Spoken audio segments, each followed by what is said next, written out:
our mission is leading change, challenging minds, transforming lives.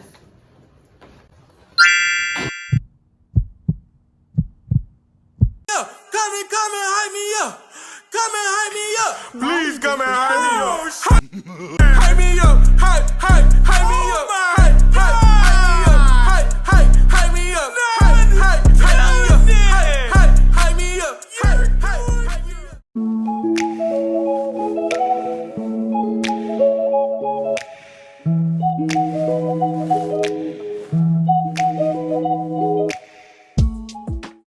Kicking things off with our icebreaker, pause and record your advisory response to the following question.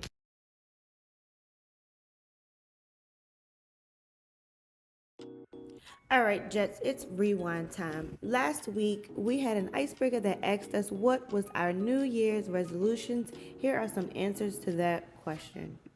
Smith, Yes. What is your New Year resolution?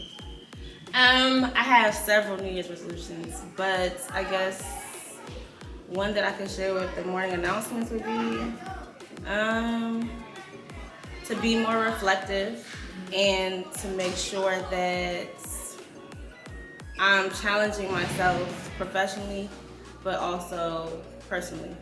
Well, that's a good New Year resolution. Thank you, Martha. Revolution for this year.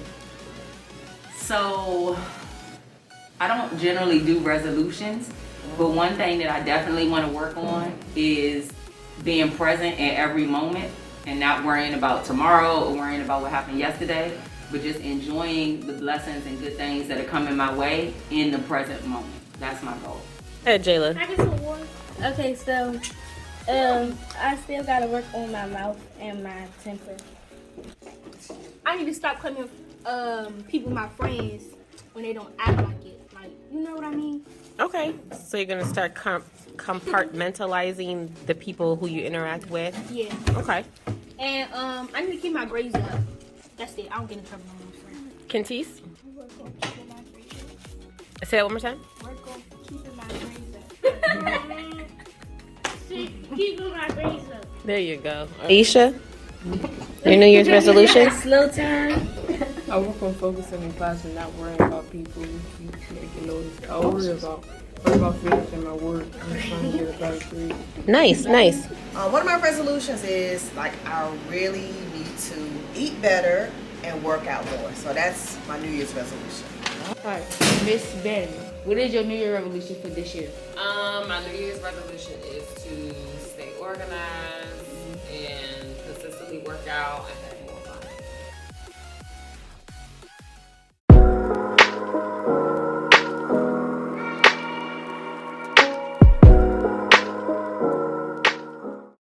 Good morning, Jets. Here's my motivational message for the week. I know this week has been extremely hard for so many of us. Losing Miss Radden has brought about all different types of thoughts and feelings for a lot of us, where just the uncertainty of life is the unfortunate part of life. And as we go through this thing called life, what I want you all to understand and know and live and breathe is that it costs nothing to be nice. It costs nothing to be a good person. And although it sounds like very simple to say, be nice, be kind, be a good person, it takes a lot of work.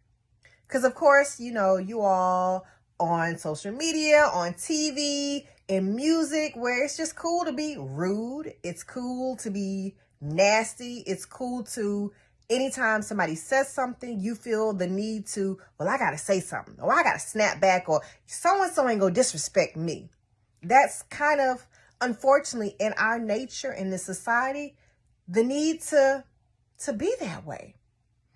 So it does take a lot of work to be nice and kind and compassionate and have some self-control and some restraint. But we all have to do that. Like, what is the legacy that you want to lead? When you leave Hart Middle School, or you leave your high school, or you leave this job, this career, what is the legacy that you're going to leave behind? And don't say you don't care. I don't care what people say about me. I don't care what people think about me. That's not true. We all care. So what's going to be that legacy that you're going to leave behind? And that legacy should be one of, Charlotte was a great person. Charlotte was caring. Charlotte was a person that was dependable. Those are the things that we want to leave behind as our legacy. No one wants a legacy to be left behind of, she got a bad attitude. He's rude. She's nasty. He's inconsiderate. She's selfish. Those are not the things that you want people to remember you for. So today, like any other day, begin to think about, what do you want people to be able to say about you when you're not around? What do you want people to say about you when you've gone on? And so we all should be striving every single day to be working towards being a better person. Understanding what our flaws are, understanding the things that we need to work on. And we need to make being a good person, being kind, being generous at the top of our list of priorities. Because one thing my mom told me, and I keep this in my head a lot, is you catch more flies with honey than vinegar. And so what that means is, when you're nice, when you're kind, you attract so many things. You attract blessings, you attract money, you attract opportunity, you attract people. But if you vinegar, man, I don't know about y'all, other than putting vinegar on my greens, I don't want to just drink or taste vinegar. We want something sweet. We want something that's going to be fulfilling and fun and warm and loving. So be that. Be that honey. Be that good person, because the world needs more good people. Because I tell you, we got a whole lot of not so nice good people. So what is that legacy you want to leave? And being a good person should be at the top of your list. This is Principal Strickland's message for the week. Have a great day. I love each and every one of you. All right, Jets. It hasn't even been a week yet in our RI testing, and I got some good news to share. You all have been buckling down and meeting and exceeding those RI goals. I'm so proud of you. So many of y'all have been running up to me and saying, Principal Strickland, I made my goal. I grew by 100, 200, 300 points. So excited for you. Kind of want to just update you all where we are. And somebody tell Miss Seal, I apologize.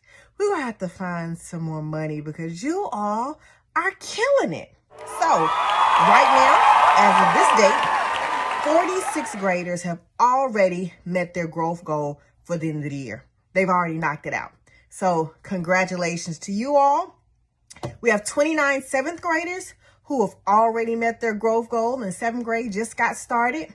And 63 of our eighth grade students have already met their reading inventory growth goal. Super proud of you all. So all of those students have already earned their ticket to our skate party. The rest of you all who are still continuing to test, please take the time, read those passages, think critically, use all those context clues so you can figure out the vocabulary, and you too meet that goal. So today, we're going to roll into that other test that we have to take for the middle of the year. And so we're going to talk about our iReady math. And so we're going to start diving into our iReady math test the end of this week, next week, and wrapping those things up. And so don't you all forget what's at stake. Remember, skating party for meeting that RI goal and a fresh new Charles Hart Middle School hoodie for those of you who meet the math goal, as well as 2 dress down passes for meeting your goals. So it's a lot at stake. You can do it. We believe in you. And so today, during advisory, it's time to put our math thinking caps on so that we can be prepared for our iReady math test. Hi, my name is Devin. I'm in 9th grade. And like you, I had to take the diagnostic. The results of the diagnostic decide what lessons you get. The diagnostic shows what you know and what you need to work on. I remember the last diagnostic I took. It was hard. The diagnostic will feel challenging. You may see questions you may not know how to answer because you haven't learned them. There were some questions I knew and some questions I didn't know, but I didn't give up. I tried my best and moved on. When I finished, I got lessons that were right for me. The diagnostic is not a typical test. Not all students will see the same questions. Every student should expect to get around half the questions correct. That's okay. Some of my friends rushed and got lessons that weren't right for them. They asked me what I did. Here are 5 things I shared with them. 1, I didn't give up. 2, some of the questions may seem tricky, but I made sure to read the whole question. 3, some of the questions I didn't know the answer to. After thinking hard and working the problem out on a piece of paper, I took my best guess. 4, before I hit the done button, I checked my answer and made sure it was right. I changed a few of my answers that way. 5, I took my time. Once, I finished really fast, but then got put in lessons that weren't right for me. Warning, some students rush through and guess without reading the choices. If you do this, you may get lessons that are too easy for you and will be a waste of your time. You may even have to take it again. You might want to give up or rush. Don't. If you try your best, you'll get the right lessons for you.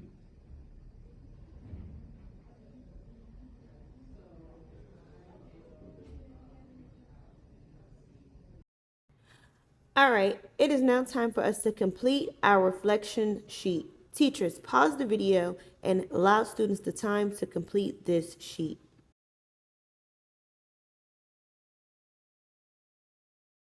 Hi everyone, Ms. Short Tyson here, and the purpose of this video clip is to walk you guys through how to read your iReady score reports. So this little half sheet piece of paper contains a lot of information for you guys that really gives you some insight into how you're doing in math. The first thing we're going to do is I'm going to draw your attention to this box here in the middle. This box is where you're going to find the score you received for the iReady that you took at the beginning of the year back in September. This blue line right here represents your score, and underneath you're going to see the numerical value for your score. So this student, this is just a sample, this sample student scored a 474 on their beginning of the year iReady. Before the numbered score, it also tells me that this student scored at the 5th grade level. See this colorful circle here in front of the grade level? See how it's red with black lines through it? If I come up here to this key, it tells me what that means. That red circle with black lines means that this student scored 3 or more grade levels below where they're supposed to be. So this sample student is an 8th grader who scored at the 5th grade level. So they're 3 or more grade levels below.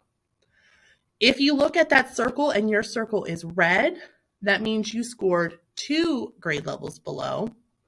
If your circle is yellow, it means you are 1 grade level below. If your circle is green, that means you scored early on grade level, which means you scored where a student in your grade level would score at the beginning of the year. So for my 8th graders out there, if you're early on grade level, you scored where the typical 8th grader is at the start of the year. Those of you who have a green circle with dark green lines through it, that means you scored mid or above grade level. So for my 7th graders out there, if you're mid or above grade level, that means when you took the BOI iReady, you scored where a 7th grader typically scores during the middle of the year, or you even scored above your grade level. So the first thing everybody should look at is this blue line, the numbered score underneath it, and then the grade level you scored on. That's the first important piece of information. The second important piece of information that we're going to talk about is how to determine your growth goal. So iReady has 2 growth goals set for you. The first one is called your typical growth goal, and the second one is called your stretch growth goal. Your typical growth goal is if you just go through math class with your amazing teachers and you put in the work and you put in the effort, that's how much you should typically grow. So how much do you typically grow? How do you find that out? You're going to take this score, your starting score, and you are going to subtract it from where you see the typical growth goal.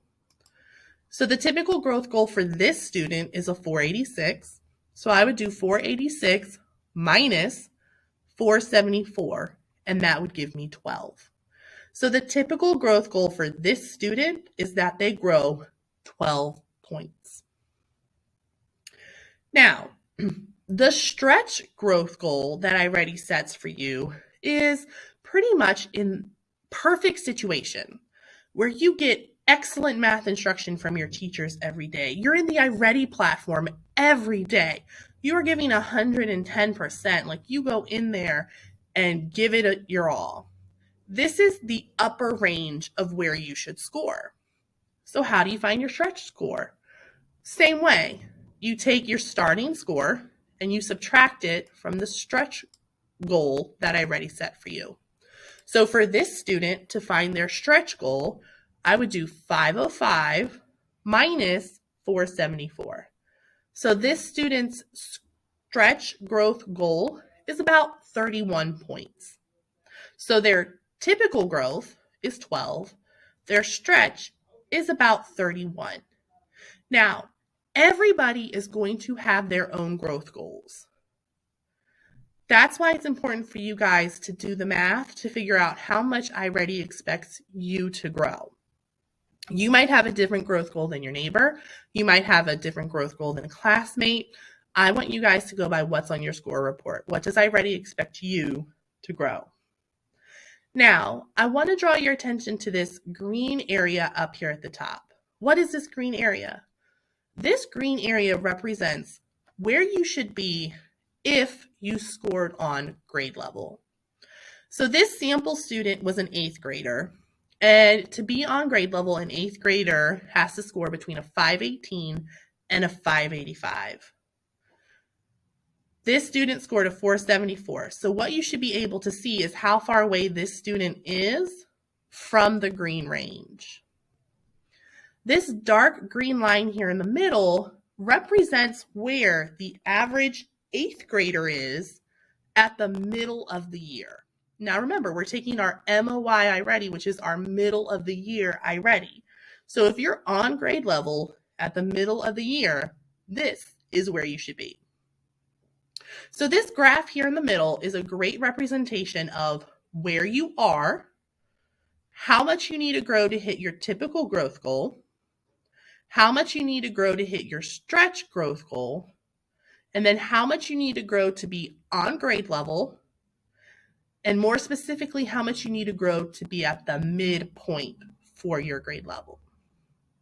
So that's how to read your score and determine where you are compared to your grade level and how much you need to grow based on your iReady score. But there's something else we need to talk about. And that is this table right over here. Math and math instruction can be divided into 4 domains or 4 different categories. And what iReady does is it takes your overall score and it breaks your score down into the score you earned for these 4 different domains. And what you'll see is that even though this student scored overall at the 5th grade level, he still did pretty well in the domain of numbers and operations. So after you find your score, calculate how much you need to grow, I then want you guys to come over here to this table to find out where you fall in the 4 different domains. So what are the 4 different domains? You have numbers and operations. Number and operations is pretty much counting, putting things in order, multiplication, division, addition, and subtraction. So what is algebra and algebraic thinking? That is things like equations, writing equations, using variables or symbols to represent numbers inside of an equation. This is using word problems. That's algebra and algebraic thinking. Measurements and data that test how you collect data, organize data. How do you interpret numerical information? Can you tell time? Can you measure things with different objects like rulers, thermometers? Can you use formulas to find volume and surface area? And that's also understanding tables and graphs. And then the final domain is geometry. Geometry is all about 2D and 3D shapes. It involves how many sides do shapes have? How many angles do different shapes have? Are certain shapes similar or different? Things along those lines. So I want you to take a look at this table right here, and I want you to figure out how you scored in each of those domains. This sample student scored really well, almost close to grade level in numbers and operations. In algebra and algebraic thinking, they scored around the 5th grade level. In measurement and data and geometry, this student scored around the 4th grade level. Now, why is this table important? Here's why. How many of you have ever been told to log into iReady and then to get on your pathway? Here is where your pathway comes from. iReady looks at how you scored in the 4 different domains, and based on your score, it chooses lessons for you to do. So this student, when they log into their pathway, would most likely get lessons on measurement and data and geometry. And then as a student would work through those lessons and improve their skills in measurement and data and geometry, then iReady would begin to add in lessons for algebra and algebraic thinking. And then as the student completed those lessons and build their skills in these 3 domains, then they would start adding in questions about numbers and operations. So where your pathway comes from is the breakdown of your score into these 4 domains. And that's why this information is very important. All right, guys, that's how you go ahead and read your iReady score report. Good luck. I know we got this, and we'll see how we do.